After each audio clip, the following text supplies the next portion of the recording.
Los sentidos de las plantas. Capítulo 7. El sentido de orientación o propiocepción.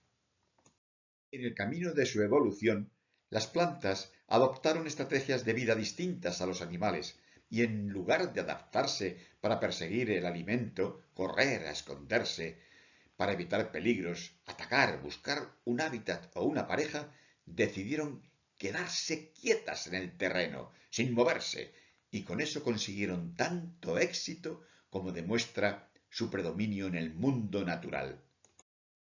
Los animales se construyeron un sistema nervioso único y centralizado en el encéfalo, unos órganos vitales muy definidos, como corazón, pulmones, riñones, etc., y unos sentidos también muy localizados para relacionarse con el exterior, ojos, oídos, lengua.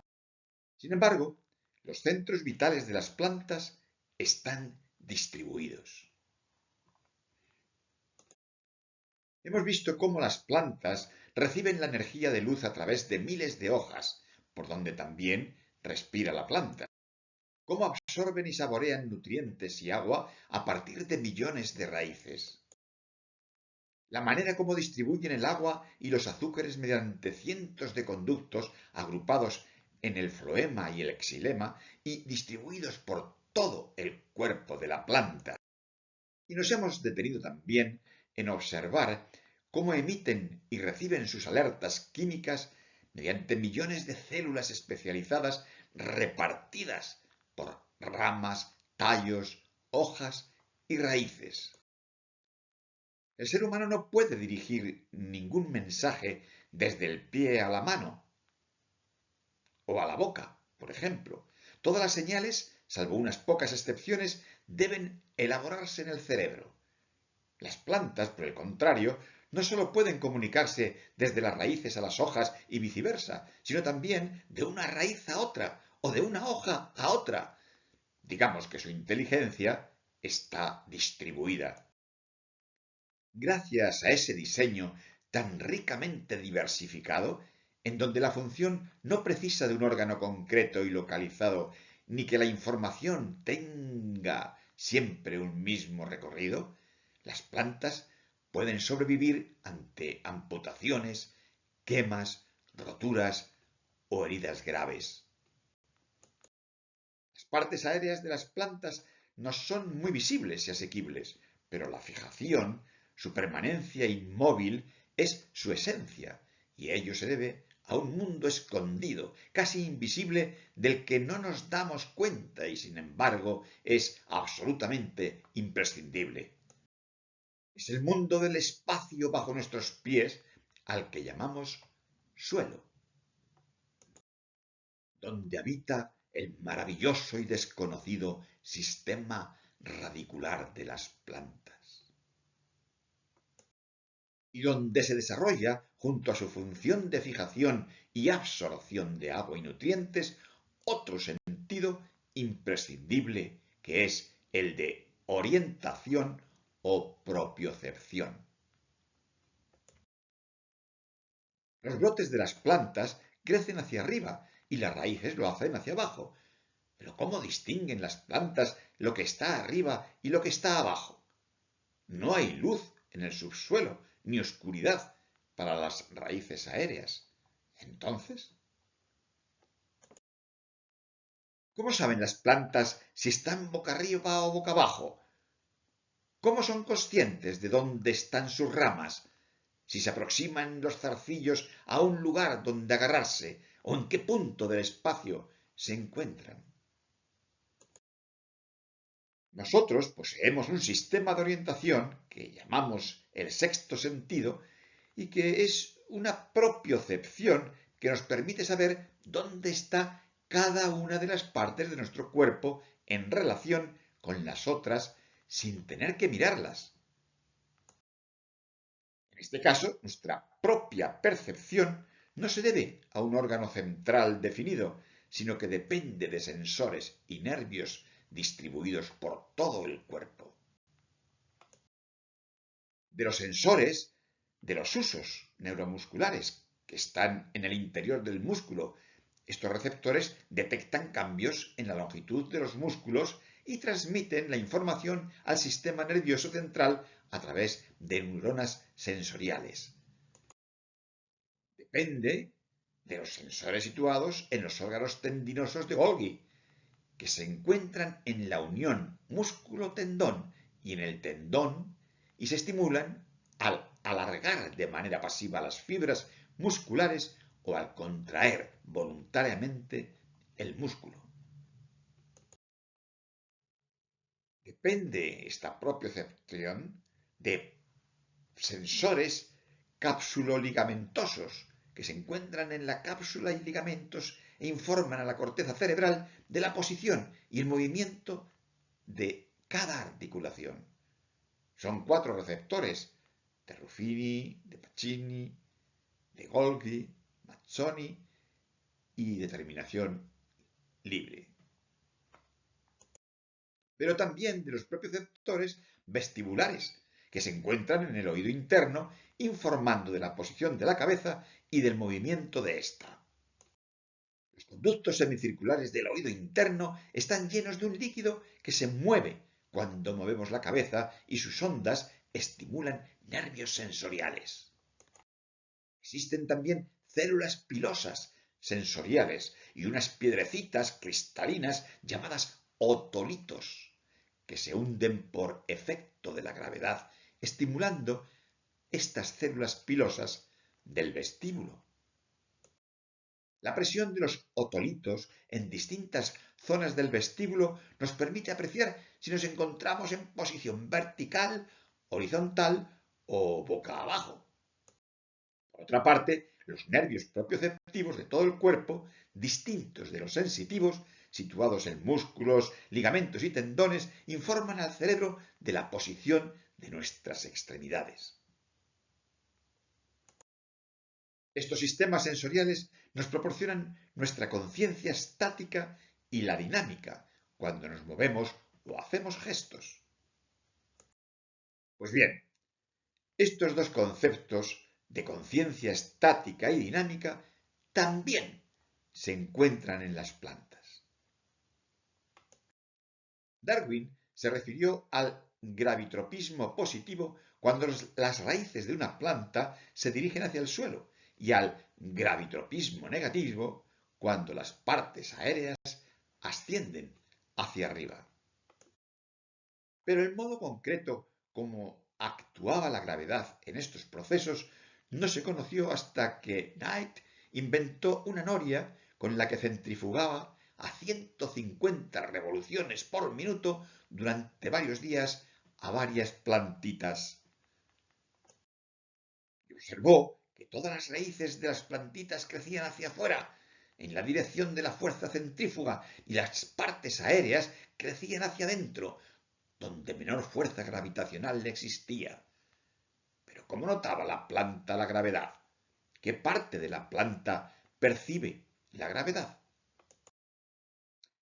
Darwin y su hijo experimentaron cortando y quemando con nitrato de plata puntas de raíces y demostraron que las plantas amputadas no crecían hacia abajo, por lo que concluyeron que es la punta de la raíz quien capta la gravedad, si bien la curvatura se produce más arriba, algo parecido a lo que ocurría con el fototropismo del tallo ante la luz azul.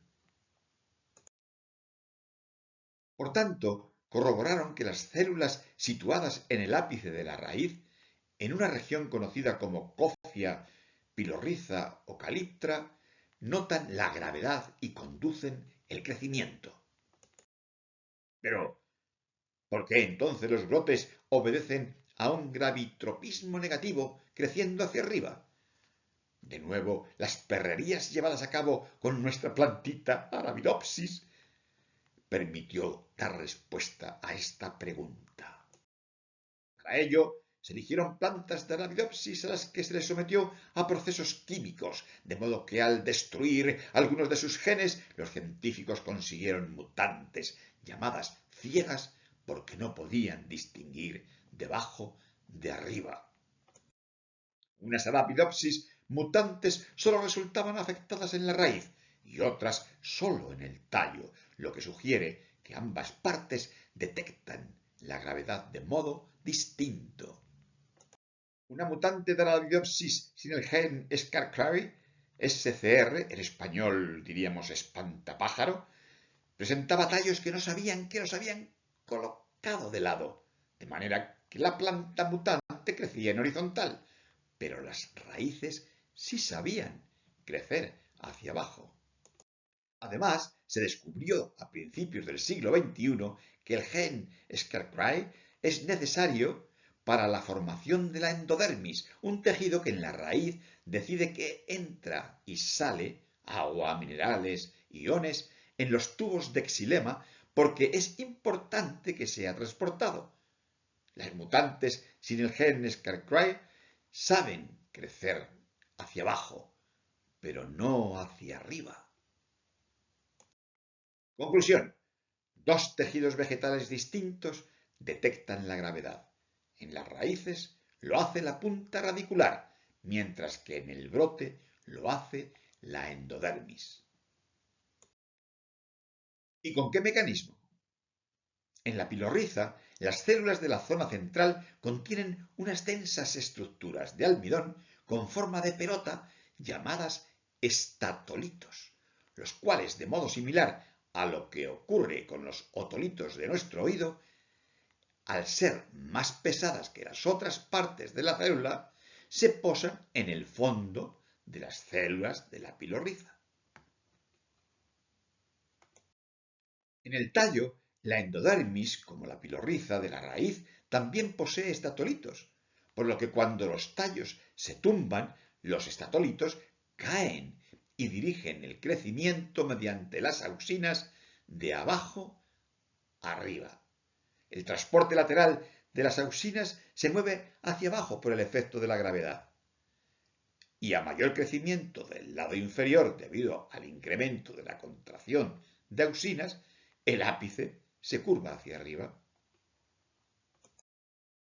Las raíces se curvan en la misma dirección que caen los estatolitos, por lo que se les puede inducir con campos magnéticos que vayan a un lado u otro, orientando el crecimiento. ¿Y en ausencia de gravedad? Si los estatolitos no se posan, ¿la planta no sabría dónde está abajo? Bueno, esto preguntádselo a la Arabidopsis thaliana, a la cual metieron en un viaje sin gravedad para ver lo que pasaba. Aquí tenemos a nuestra pequeña Arabidopsis fotografiada durante su viaje espacial. Gracias a ella se comprobó que con luz y gravedad crecen tallos verdes y raíces con perfecto tropismo. Con luz sin gravedad crecen tallos verdes, pero las raíces no bajan. Sin luz, pero con gravedad, los tallos se elongan blanquitos y las raíces tienen su tropismo positivo. Pero sin luz ni gravedad, las pobres plantitas entran en estado de shock. Se desparraman en un caos. Así no hay tropismo que valga. Y sí, se llegó a la conclusión de que una planta necesita estatolitos para notar la gravedad, igual que nosotros necesitamos los otolitos de los oídos para conseguir el equilibrio. En vídeos anteriores hemos ido viendo cómo, ante estímulos diversos, la luz, el olor, tacto, etc., las plantas reaccionan de una misma manera, creciendo en una dirección concreta, hacia la luz, hacia el objeto, hacia el agua. Son los tropismos. La responsable de estos crecimientos es la sustancia química a la que se llamó auxina, que significa aumentar. Su función es indicar a las células que aumenten.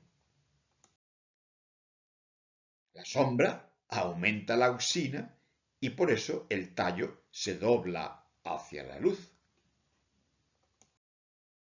Cuando la auxina está en la parte inferior, hace crecer el tallo hacia arriba.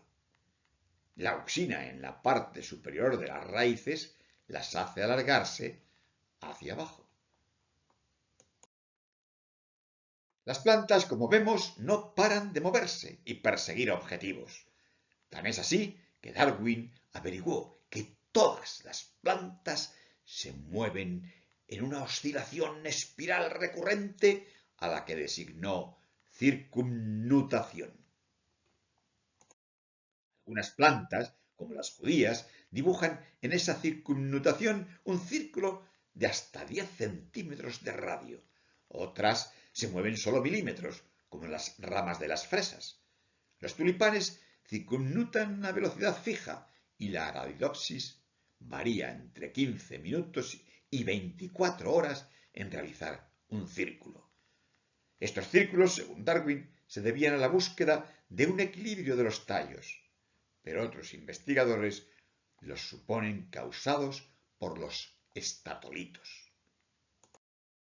Una planta está siendo atraída permanentemente por estímulos de diversas direcciones. La luz la invita a torcerse, pero la necesidad de anclarse o buscar apoyo pueden ofrecerla estímulos contradictorios.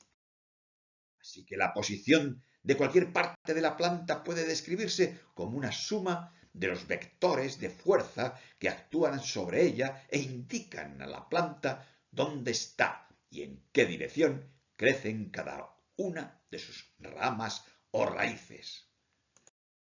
Como consecuencia de estas tensiones, la planta desarrollará un lenguaje gestual, adoptando determinadas posiciones según las demandas. Podríamos decir que en la variación está el gusto, la belleza o la identidad. Las plantas esquivan a otras plantas o a sus propias ramas que les dan sombra y deben evitar que les roben la luz creciendo más deprisa. Con un porte alto y delgado, decimos que elongado. He aquí un porte de alguien que compitió tanto por la luz que se pasó. Hay un gesto especialmente curioso, al que Francis Halé ha denominado timidez de las copas de los árboles, por el cual los árboles de ciertas familias de fagáceas, mirtáceas y pináceas tienden a evitar que las copas se toquen. La timidez de la copa de los árboles permite que cada árbol defina un límite en su crecimiento, facilitando una coexistencia en el dosel forestal más allá de la competencia entre especies. Estas infraestructuras vegetales provocan lo que se conoce como ranuras de la timidez, vacíos entre las copas, que no llegan a tocarse o lo hacen discretamente, grietas que pueden considerarse como espacios de posibilidad. Tomando como punto de partida este hecho botánico, en 1917 se realizó una exposición en Metz y luego en la Fundación Marco, en Vigo, que incluyó obras de 11 artistas de distintas procedencias y en diversos formatos coordinadas por la comisaria Beatriz Alonso, cuyo objetivo era invitar a una reflexión sobre la comunicación y el respeto al espacio próximo en nuestra sociedad contemporánea. La observación poética de esta inteligencia colectiva vegetal, de este cuidado por el conjunto, nos ofrece la oportunidad de preguntarnos por nuestros escenarios de convivencia cotidiana y de reaccionar como sociedad hacia la creación de un ecosistema donde las relaciones, los encuentros y los intercambios puedan ayudarnos a vivir juntos y aprender los unos de los otros desde la alteridad y la diferencia, a generar vínculos más sutiles y flexibles con el otro y a compartir debilidades para hacernos más fuertes. Yo voy a dejaros ahora en un pinar, tumbados en una noche cálida de verano, mirando las copas de los árboles mientras os dedicáis a estas reflexiones. Contemplad esa actitud de prudencia, respeto y sabiduría que nos aporta la metáfora de la timidez de las copas de los árboles.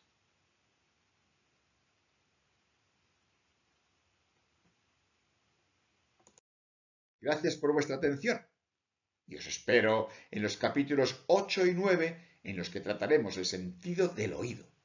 Hasta entonces os sugiero que en vuestras visitas botánicas escuchéis lo que os dicen las plantas. Hasta pronto.